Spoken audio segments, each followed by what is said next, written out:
bandoto wana, mais comme qu'à un certain moment nazo tambola na nzela, natali mutu na ebike ah mutu azana semence boy. Ah mutu azana semence boy. Prophétie est un angle moko très profond parce que na kati ya prophétie okukuta eza na ba mysticisme belé na kati. C'est qu'ils sont différents, très différents. Aujourd'hui, quand vous arrivez au Congo, il y a ministère de délivrance, ministère prophétique, ministère de ceci. C'est que devant Dieu, bah, parti pris à la kate, sauf que maintenant, Moutou a exercé un ministère. De même, Moutou a exercé un talent pour le Nzambe, mais cette personne-là n'a pas le Saint-Esprit.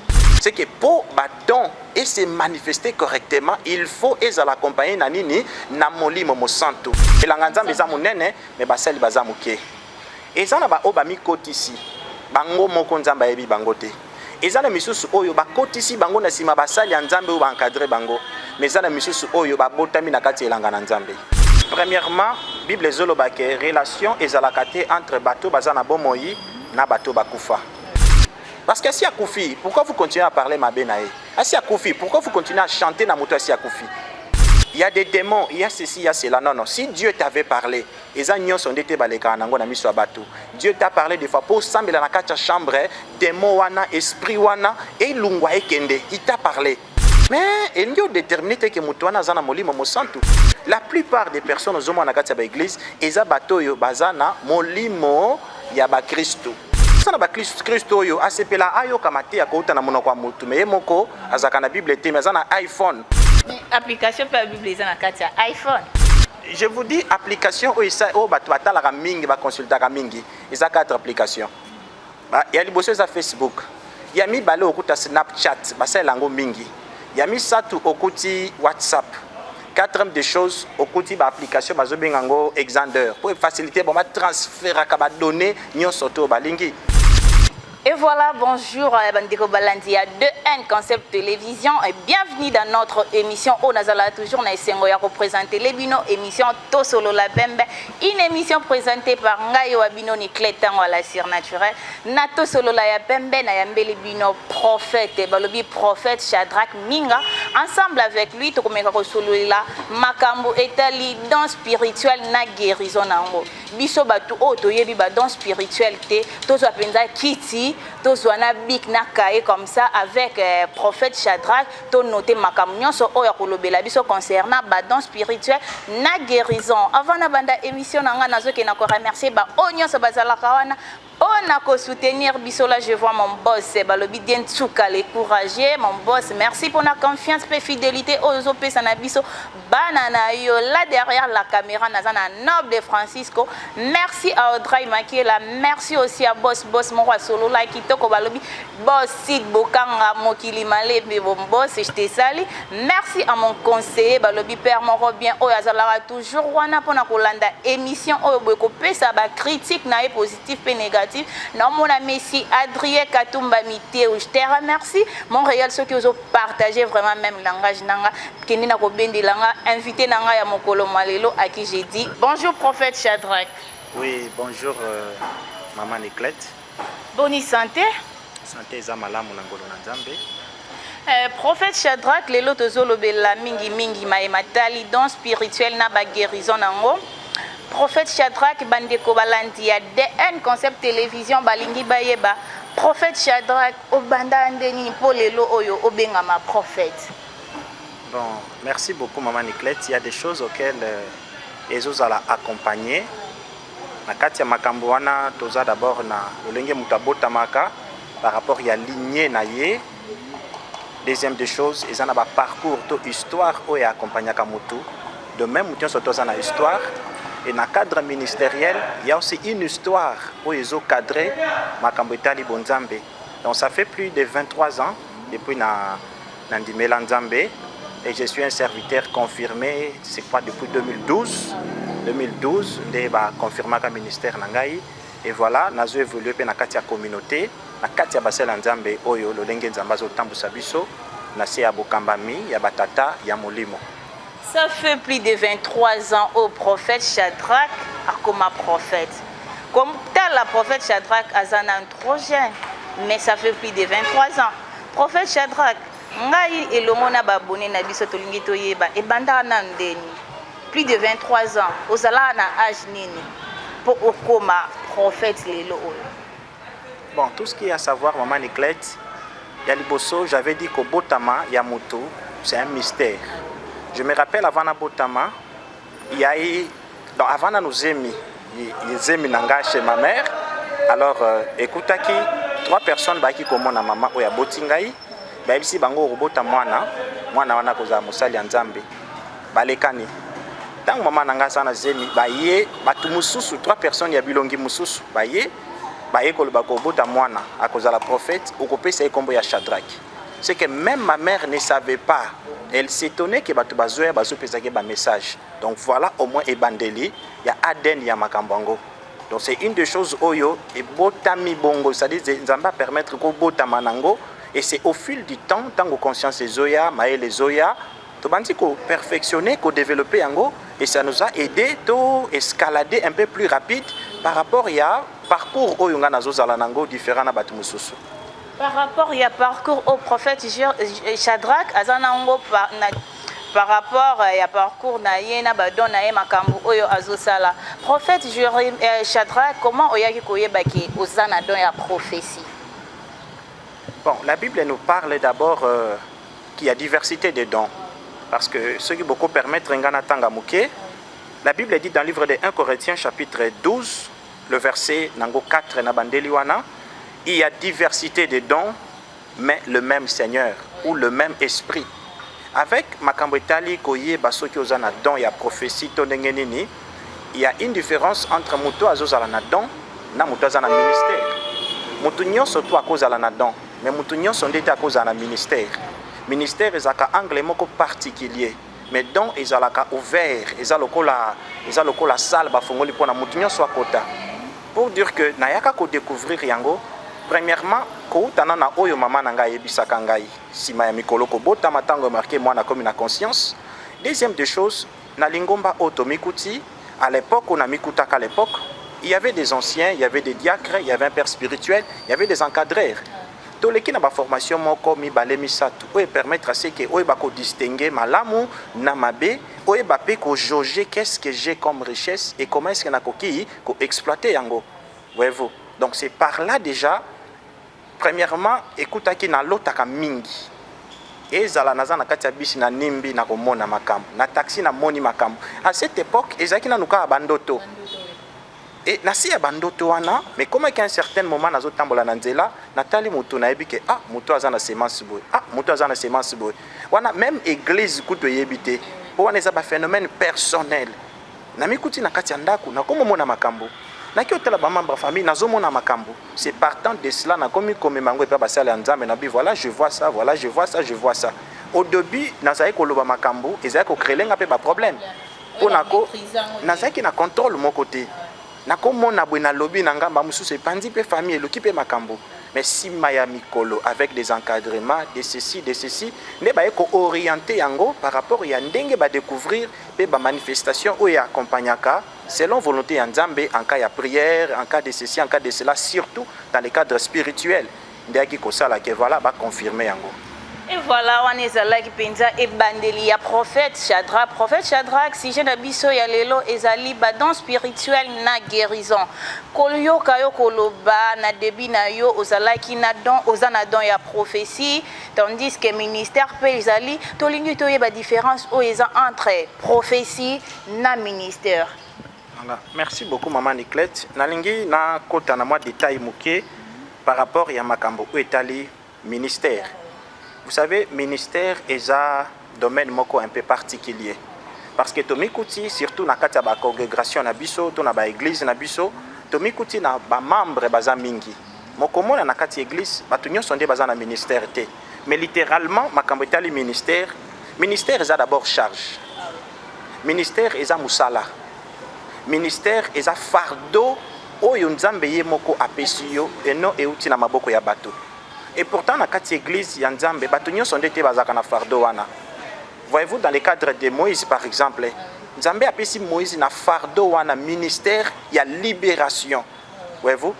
De même que les lots, Nzamba a sa mouvement comme ministère, il y a restauration, a pris mouvement comme ministère, il y a réconciliation. Ce qu'on est dépendaka, na lolenge Nzambe a tracé destiné à moko pe mususu et dépendaka na mutute. parce que avec affaire nzambe bakimaka yango te okoki mango wapi mokili ya ye amonaka partout aza bisika nyonso boyo kokimela yango wapi. Donc voyez-vous un peu, c'est que okoki ko s'opposer na nzambe te, nzambe azaka na visi nzambe te, nzambe azaka na opposant te. C'est que epa ya nzambe il ne sait pas voir oyo bato balingaka, mais il sait premièrement voir sa propre volonté à lui, que s'il veut exercer sa volonté okomemango. Et c'est ce qui m'est arrivé. J'ai bien dit que non, makambo etali ministère eza d'abord emploi et sa charge. Mais charge wana pour eza la confirmer et sengeli ko tie yango en exercice. Yo ko lo baté que na beta kabale mais oyibata ko jongler te. Oko lo baté que non voilà na ki makambango mais ozana makoloté par exemple. Voyez-vous? Donc toutes ces histoires là, c'est que eza charge, eza fardeau mais etcha yango en exercice. La répétition est la mère de la science. C'est que plus aux outils on a quatre exercices, moto appelle ça que fardeau ana azo sepela. À quoi accompagner on a des signes et des prodiges parce que oso accomplir sa volonté naie. Donc voilà au moins na moi moku sewana pour na makambo ministère. Bon, maman Niclette, nagina loba affaire ya makambo etali prophétie. Prophétie est un angle moko très profond parce que na kati ya prophétie okuku des na ba mysticisme belé nakati. Nous avons des prophètes mineurs, nous avons des prophètes majeurs. Nakati ya ba prophètes majeurs, tous tels que ba Moïse, ba Élie et autres. Nakati ya ba prophètes mineurs, tous ba Jonas, ba Malachi, tous ba Abdias, ba Habakkuk. Ce sont des petits prophètes ou ba prophètes mineurs. Différence wana ya prophète mineur na prophète majeur wana uti wapi? La Bible est déterminée claire kolobake Moïse est le plus grand prophète par rapport à ba œuvre peut-être. Bon, c'est pas seulement par rapport à ba œuvre, mais la parole de Dieu est oui et amen. Amen, ouais. Parce qu'il y a des dons où yako sale loko mususu o Moïse a sala quitté. Mais on ne devait pas seulement se fier na oyo batu basali, on doit se fier à ce que Dieu a dit et qu'il a confirmé. Voyez-vous, je prends par exemple pour dire que la parole de Dieu est oui et amen. Bon, il dit David, l'homme selon mon cœur. Bon, voyez-vous, ton père te dit voilà, tu dois aller à l'école. Il sait que c'est pour ton avenir. Ce qui habite au Fimbo. Alors c'est pourquoi il y a une différence entre les prophètes mineurs et les prophètes majeurs par rapport à appel Nabango, par rapport à ainsi dit de l'Éternel. Nous va prodige nanoté. Voilà un peu anglais wana. Maintenant du côté des prophètes mineurs, tous les petits prophètes. Mutuna mutu azakana lolenge oyo nzambe abengela ke na kati ya makambo nzambe. Et c'est pas tout le monde qui doit opérer de la même façon parce que totanga kiango awa na Bible elobi il y a diversité de dons mais le même Seigneur, le même esprit. C'est que il doit toujours avoir des différences. Maman Niclette égale à maman Charlotte té. Prophète Minga n'est pas égal au prophète intalité. C'est que lokola toza bilongi ya kokesana, c'est que makambo pe kosanini e kokesana. Balobi, il y a diversité de dons. Prophète Shadrach, na diversité de dons. On a ceux qui ont cité les biso quelques diversités de dons. Pour batu o bazolanda biso ba ye ba batu mususu baza ba ignorant ba éviter que ba dons eza ebele à travers émission o to ki na rosunga bande ko na biso ba comprendre que eza toza vraiment na ba dons ebele. Bon, na kolinga maman Niclette na zongela moké na parole de Dieu parce que c'est notre base. Et la Bible dit, na bandé le verset 4 et lobi boye pour na bato ba et moi sima, tozana 1 Corinthiens chapitre 12 verset nango 4, tozo kitamale malembe. La Bible dit il y a diversité de dons mais le même esprit. C'est-à-dire oko lobela makambo ya donté, ceux qui donnent wana ils accompagnés na esprit. Nous avons des dons qui sont accompagnés par l'esprit de Dieu, des dons qui sont accompagnés par l'esprit humain, nous avons des dons qui sont accompagnés par l'esprit diabolique. Voyez-vous, ce qui va donner ils ont toujours accompagné.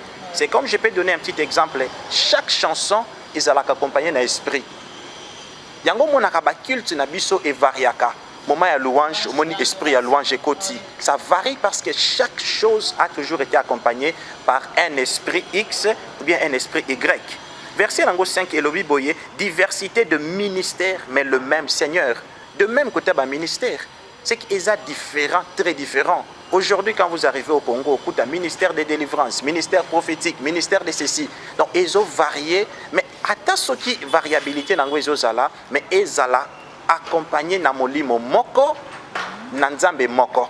Donc ceux qui sont accompagnés dans molimo na nzambe moko, c'est alors on peut dire que gloire à Dieu. Mais ceux qui sont accompagnés en dehors ya bonzambe, on est commis déjà ba angle mususu. Mais surtout kiti muke na verset nango 5 verset 6 la Bible dit diversité d'opérations, mais le même Dieu qui opère en tout et en tous. C'est que Dieu ne fait exception des personnes. Nzamba fongoli porte pour na mutu nyonso. Si tu veux venir à Dieu, viens.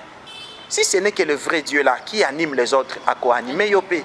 Mais condition est d'accepter d'abord, d'accepter Christ comme Seigneur et Sauveur, de laisser la vie ancienne, d'être revêtu d'un nouveau habit. Oui, qu'on permettre c'est que au servir Nzambe, aux à la sans tâche, irréprochable, même irrépréhensible, peut permettre c'est que Nzamba se glorifie na katinayo. Tu peux avoir un ministère, tu peux avoir un don, mais conduite na yo pe ezala malamu. Tu ne peux pas dire voilà j'ai un don, j'ai un ministère, mais conduite na yo ezo concordé na appel aux alanango. Donc maman Niclette, toutes ces histoires là ça compte na kati ya makambo Nzambe.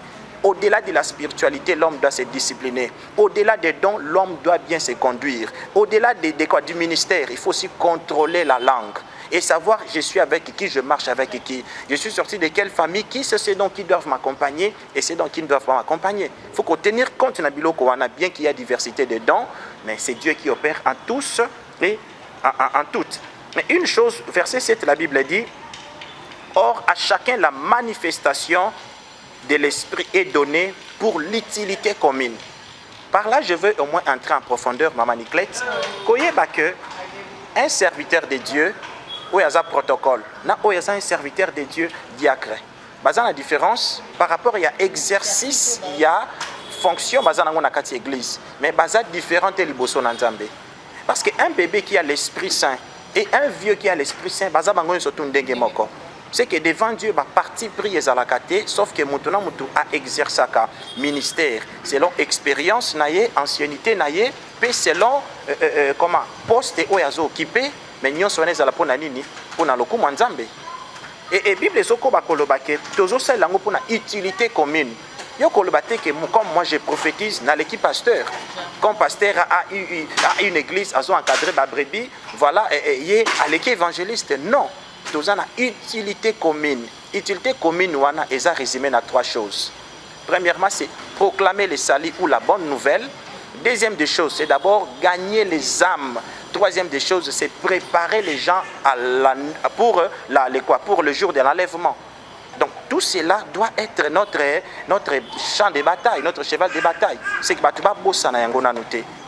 Que ceux qui sont pour le Nzambe to bundate to welate to soanate to tila na ba poisonté et ça la conflité na kati na biso pongo ba que non comme c'est moi les prophètes tout le monde à genoux tout le monde dormait par terre. Dieu n'aime pas ça. Donc prophète Shadrach concernant la diversité de dons na mono martelé mingi na don moko ya prophétie tandis que ba don eza ebele o citer biso na nous quelques dons et puis est-ce que mutu a chose à la inconscient ya koyeba ki naza na don donc mutu aza na don mais yebite ki aza na don mais biso soit yo au mona déjà que ndeko boye aza na don moko ya boye mais ye moko aza ignorant na eloko Nzamba tikati na ye. Oui maman Niclette nazongi mukele susu na kati ya loba na Nzambe elobi boye en effet il est donné à chacun par l'esprit une parole de sagesse et ça déjà don quelconque au Nzambe apesi yami balé balobi à un autre une parole de connaissance. C'est que connaissance, il y a école. Il y a autre bengi intelligence. Voyez-vous? Ah oui. Mais littéralement parlant, selon Ndenge Mutabo Tamaka, il y a toujours une part. Il y a connaissance on Nzambatia qui perd mutunyoso. C'est que na otangate otangate. C'est de cette connaissance-là que Dieu est en train de parler. Voyez-vous? Et Bible Kobi Koloba que selon le même esprit, verset 9 et lobby, à un autre la foi. C'est que même la foi là, est à la cadence. J'aime toujours donner cet exemple pour dire que je suis sûr que moi si nanga ko sakate, je suis sûr que bana nanga baza en bonne santé. Wana oza sûr pour dire que si assurance wana eza kondimaté. Pour lobby la foi c'est une ferme assurance. Une démonstration ya eloko ozo imaginer té mais oza quand même na kondima. Mais naza un peu étonné oyeba que foi wana eza parmi badon. Parce que batunyo son église baté arabiso. Il faut vous en foi, il faut vous en condiment. Tandis que faut en est dans on Nzamba tia kati ya mutu. Maman Niclette, nalingi na sosolisa batu boye. Bible ezoloba que à un autre la foi. Nalingi na pesa exemple moko terre à terre pour bande ko na biso ba sosola malamu. Il est impossible qu'un démon azala na foi. Il est impossible qu'un démon azala na foi. Le diable n'a pas la foi. Voyez-vous? C'est que le la Satan azaka na kondimate. Démon azana kondimate. Bango ba opéraka à l'aide de esprit diabolique selon ba tâche de ba mission oyo bazo confier bango. Mais ba opéraka selon ba donté quand même. Un sorcier n'a pas les dons. Voyez-vous? Ba laissez kindoki mais azana donté. Un païen, il peut avoir des dons, mais azo ignorer yango. Mais il faut ce qu'on va sungaye, abimana état pagano, akomana état où il faut permettre que bah encadrer d'une manière ou d'une autre. C'est que condima est d'abord don. C'est bien dans la parole de Dieu. Même quand on nous prêche à l'église, vous devez avoir la foi. Ce n'est pas tout le monde. Ndazakana degré à foi moko. Je me rappelle maman Niclette nakutana maman moko boé avec un problème ya koyoka mato ineza koyoka te.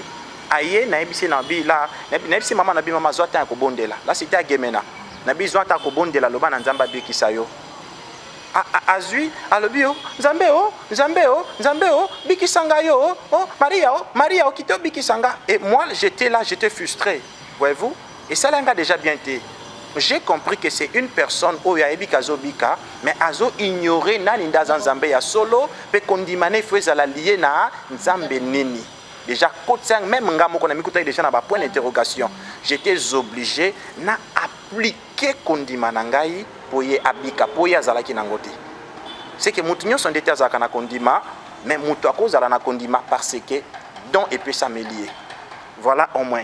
Et un peu plus loin, tozana auto bengi. Bon, prophète mutako zalana kondima pour don et peut s'amélier. Mutu oyo azana don mais ana Saint-Esprit. Est-ce que ceux qui a salé atie don en pratique et que ça la veut? Bon, mutu oyo azana don nazana Saint-Esprit. Nalingi un peu toute la différence. Et ça la différence entre badon na talent. Ceux qui amikuti na kati église et qui azo servir nzambe mais azana don wana mais azana comment azana don wana mazana molimo mo santuté. Exercice a kobanda ko sala wana eza exercice ya talent. Voyez-vous? Parce que ce qu'on doit aspirer au commun dans quelconque, fandana mutabeta rabalo robeta bale. Fandana mutoyo mamswate ya okomona ke okomi kozwa ba façon ba comportement wana. De même comme la qui Pierre, Bible zolo ba keno Pierre awanga ni Yesu, mais na troupe ami kuti balobi mais yo to mona ki ona yeti. Alobi tengaite. C'est que couleur Yesu zaki nango ba mona ki ona nzoto a Pierre. De même mutako ki ko exercer ba talent na ye pona lokumu nzambe, mais cette personne là n'a pas le Saint-Esprit. C'est que pour don et se manifester correctement, il faut l'accompagner nanini na molimo mo santo. Les lots mingi tozomona na mangomba batu bazo exercer ba talent na bango et non le Saint-Esprit. N'engina pe sa différence muke muto yazana don pe don waneza accompagné na molimo mo santo muto wana zaka humble, muto wana zaka esprit tranquille, muto wana zaka muto c'est-à-dire quoi il aime servir les autres et non batu muso ba servir ye. Mais ba prophète lelo tozomona bino boza humble te bolé kana TV nzamba la kisinga boye zwa mai sala boye est-ce que nzamba ko yebisa ko utiliser prophète pour na osala makamba bongo démonstration na kati ya TV? Bon na koloba que maman Niclette Bible zoloba na elanga na nzambe eza muke mais basali elanga nzambe eza munene mais basali baza muke. Ezana ba oba mikotisi bango moko nzamba yebi bango te. Ezana misusu oyo ba kotisi bango na sima basali ya nzambe ou ba encadrer bango. Mais ezana misusu oyo ba botami na kati elanga na nzambe. Là c'est déjà différent. Quand déjà vous voyez une personne zoamai salaboy. Bon, Dieu n'est pas dans des futilités. Dieu n'est pas dans des fantasmes to ko luka succès. Nzamba zana pour sa succès te. Nzamba zana pour sa popularité te. Dieu a besoin des adorateurs qui vont l'adorer en esprit et en vérité. Et non nzambazana pour sa succès. Okoluka succès mais mokileze aye, mokili aye bino batu yaye. Bon yozoka ya koluka succès pas ya nani, ya nini pour sala nango nini. Voyez-vous, il a besoin des adorateurs qui vont tout simplement l'adorer selon ba principe naye. Alors na kolinga vraiment tena créer ba polémique pour na koloba que non voilà un tel la sala ki bo un tel la sala ki boy mais yeba ke na katia mosala nzambe tozana ba faux prophètes, tozana ba vrai prophète, tozana ba mercenaires pe tozana ba appelé. Ça n'a créé polémique, déjà juste pour éclaircir bana ya nzambe. Pour dernièrement, awa boye bisonyo so total qui na ba net un prophète, un pasteur aleki nzamba la ki si sir mutu o akufa ki déjà mutu o bakunda ki déjà o yena message a mutu akufa ki nzamba la ki singa boye asala ki boye na TV batu nyonso ba yo ki sans pour autant ko yeba ke mutu o nga na cité na kati ya prophétie nanga malgré akufa ki azana famille o ekolanda ye pona babiloko ya bongo ba pratique ya bongo est-ce que ça permis na don spirituel ton ministère à mutu o sala ba pratique ya bongo. Bon, maman Niclette na ko yanola boye. Premièrement, Bible zoloba ke relation ezalakate entre bateau bazana bomoyi na bateau bakufa. Je sais que nzamba lobaka selon Job 33, Bible zoloba na verset nango 14 ko kitati na verset 18, nzamba lobaka tantôt d'une manière, tantôt d'une autre. Nzamba koki ko utiliser muto akufa kala des fois pour ya ko transmettre un message. Wana eza domaine ya bonzambe. C'est que le kola nzambe atikali nzambe, il peut faire ça. Voyez-vous, il peut faire ça, il peut, voilà. Mais un peu plus loin, Mouto Assia Koufi. Il faut nous coter ça, Mouto Assia Koufi. Parce qu'Assia Koufi, pourquoi vous continuez à parler ma benae? Assia Koufi, pourquoi vous continuez à chanter na Mouto Assia Koufi? Et regardez un peu sa famille aussi. Il faut savoir Mouto Anazaki Ndenge Nini, Azaki na position Nini. Pour Olobela Biloko Bongo.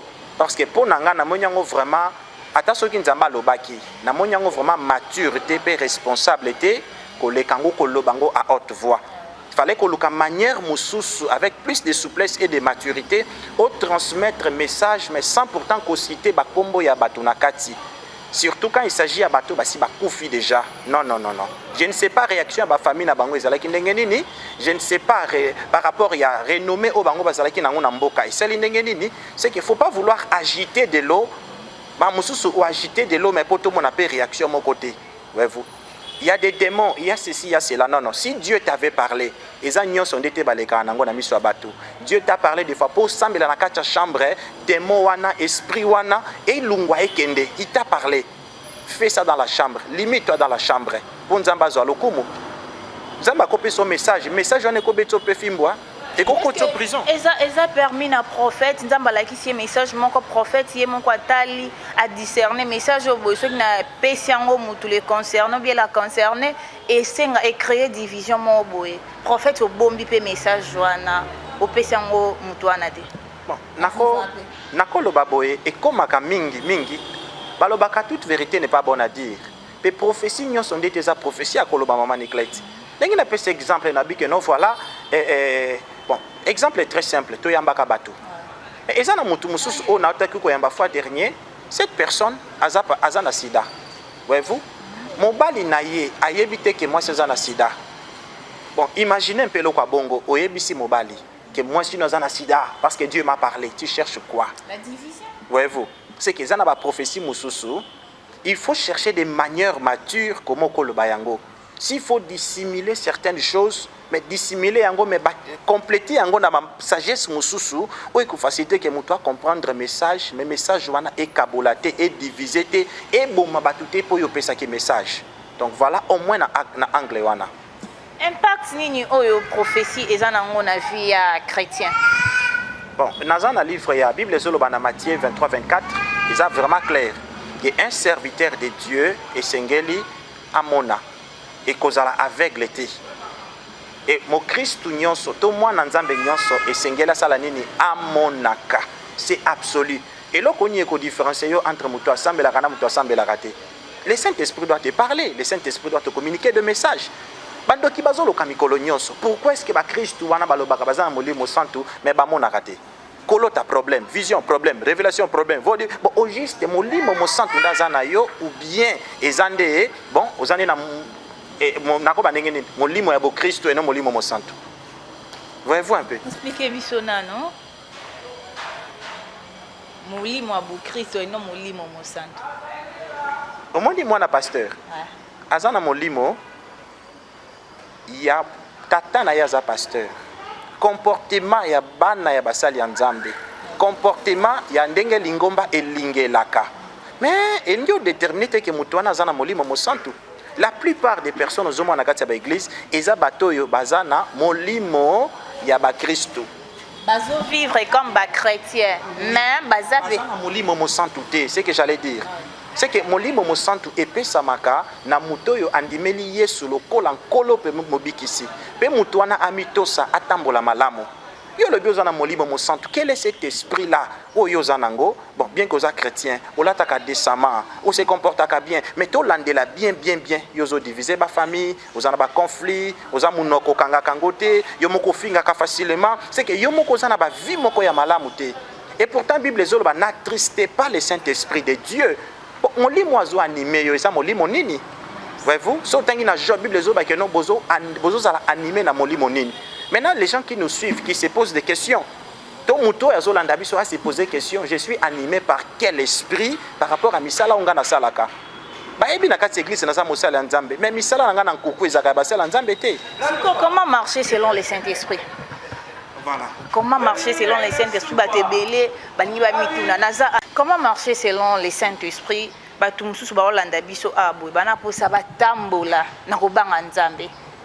Ba solution nini, méthode nini ba kyo sala pour ba marcher selon les Saint-Esprit. Naza na livre ya Romains chapitre 12 verset 2 elobi boye, ne vous conformez pas au siècle présent, mais soyez renouvelés, soyez transformés par les renouvellements de l'intelligence, afin que vous discerniez quelle est la volonté de Dieu. C'est qu'il y a des préalables où il faut faciliter à ce que Moutoua Tambola, le Lenge Moli Moussantazo Lingela. La plupart ya bato bazo mi benga ba Christo mingi bazo tambola tende Moli Moussantazo Sengela. Maman ni klets po tambola malamo. Et Sengeli otanga ananu pe Bible. Tous na ba Christo yo asepela ayo kamate ya kouta na monoko wa mutu me moko azaka na Bible te mais na iPhone. Voyez-vous? Mais application per Bible ezana katia iPhone. Je vous dis, application, il y a 4 applications. Il y a les Facebook. Il y a mis Snapchat, il y a mis Satu Okuti WhatsApp.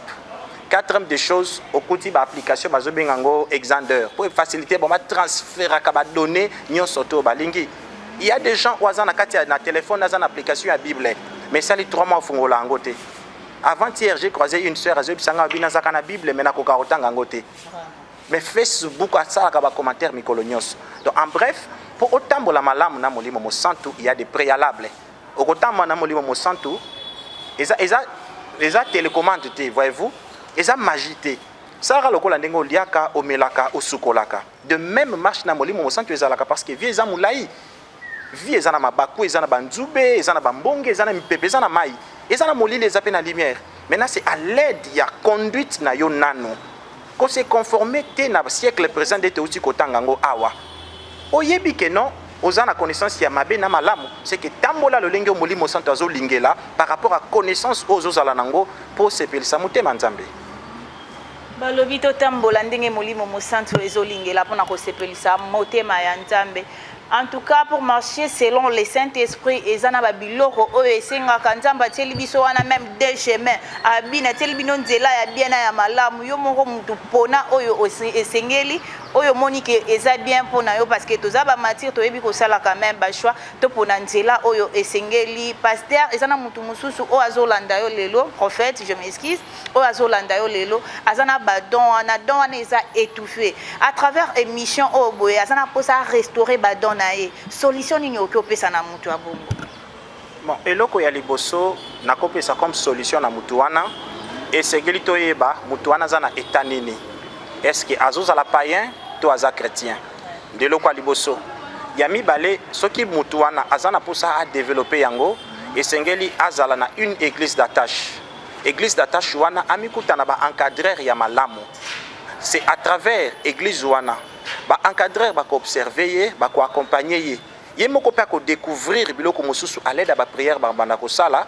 Ndeko faciliter que bateau yo baza comme ba kambina ya molimo ba orienter jusqu'à ce qu'à atteindre sei le lenge sengeli parce que ça automatique c'est vraiment une vie et qui demande du temps, qui demande de mois. Mutakola kana mukolo moko te. Donc voilà au moins en bref. bino moko bolandi prophète Shadrach Naboke bignon so ba solution o apesi bino o bozana posa bo activer ba dona bino o bozana posa bo marcher selon le Saint-Esprit même na Bible nzamba ebisi biso marcher selon le Saint-Esprit pour accomplir ba œuvre de la charité si je me trompe pas hein pour marcher selon le Saint-Esprit il faut accomplir ba don de l'esprit o nzamba tie le respect la bonté l'amour ba biloko eza ebeli wana penza prophète azala penza mieux placé na suka ya émission pour ayebisa bino makambo boki ko sala bino ozui désespéré na vie au monde on vino eza na suka te ozolota te ba problème eza ebele na kati ya vie na yo pasteur azawana pona ko pesa solution na senga na bino toujours bokomelaka biso ceux qui prophète soit pasteur aleki na kati ya émission na biso bozana posa aya ko expliquer bino sur ba point o bomonique eza penza bo comprendre te bokomela biso to zawana pona ko zongela prophète to komi penza na suka ya émission na biso ezana chrétien moko aza désespéré par rapport ya vie na et par rapport ya makamnyo so to lobeli na émission abwe azana posa opesa ye courage opesa ye lisusu force ya ko demeurer toujours en Christ azolanda yo penza caméra na biso ya den concept yango wana to tikelio oloba na chrétien oyo aza désespéré nalingaki na activer lisusu pe na réveiller conscience ya mutu moko. Dans Matthieu chapitre 11, verset 28, la Bible dit « Venez à moi vous tous qui êtes fatigués et chargés, je vous donnerai du repos. » Nalingina signalé ndeko mwasi ndeko mobali que la guérison est possible, la restauration est possible et le miracle est permanent. Nayebi eta na yote nayebi maladi na yote. Kondima oyo zozala nango ata soki eza mukie lokola mwambuma ya zelo. Yeba ke nzambe ako assister yo pe ako zwa ekuke na ye kaka na kondima oyo zozala nango. Et je tiens aussi à dire à une personne ko désespérer te na vie.